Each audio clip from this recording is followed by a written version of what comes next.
By the end of the year, the port of Tilbury in England's southeast will form part of the Thames Freeport, one of 8 new freeports announced in the UK government's recent budget.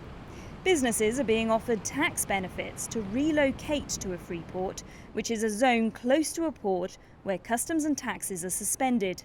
That means a factory built within a freeport can process goods without paying tariffs on them and turn these goods into something more valuable that can be released inland or re-exported elsewhere. In very basic terms, what we're creating is a zone where it's easier to do business, which encourages inward investment, tax incentives, and also is a tool for regeneration and levelling up.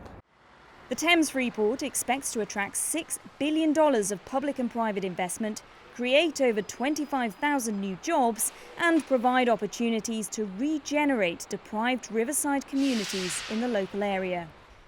Freeports are just one part of the government's promise to level up areas of Britain that have fallen behind. But the UK Major Ports Group says this alone will not fix geographic inequalities. It's a sad fact for a maritime nation that all around the coast of the UK you find pockets of real socio-economic deprivation. Whilst freeports are a really important part of the strategy for levelling up our coastal communities, they are not themselves the silver bullet.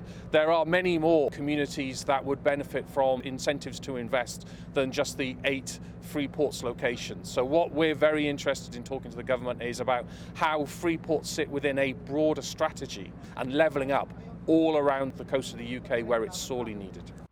The UK's coastal areas are some of the most deprived in the country, suffering from decades of decline in major industries like fishing and tourism. By some estimates, coastal areas are 23% poorer than the rest of the country, and between 2009 and 2018, 50% of coastal towns saw a decline in employment, compared with 37% of those inland.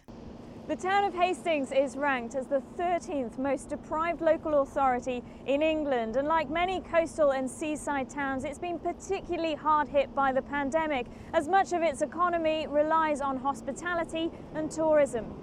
A new report by the organisation Locality suggests community-led regeneration has been more successful in tackling long-term issues of deprivation in some coastal areas than government initiatives.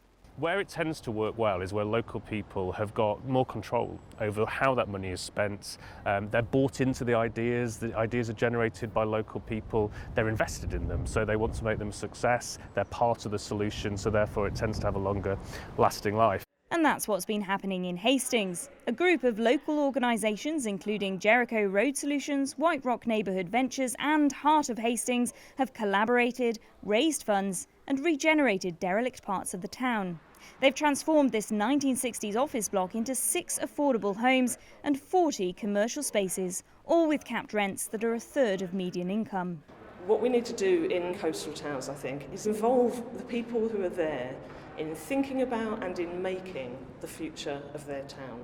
And that's what we're trying to do here. Broadly, we want to create affordable housing and affordable workspace. We have these 2 problems in Hastings. The 2 problems are gentrification on the one hand and dereliction on the other. So we're trying to bring these buildings out of dereliction but make sure that they don't suddenly just become completely unaffordable to local people. The next project is this building, which has been empty for over 35 years, as well as a series of caves and vaults to be turned into commercial spaces. So with construction underway in Hastings and the UK government introducing a $6.6 billion levelling up fund for infrastructure and transport projects in poorer towns, it's hoped these initiatives start to turn the tide on coastal deprivation.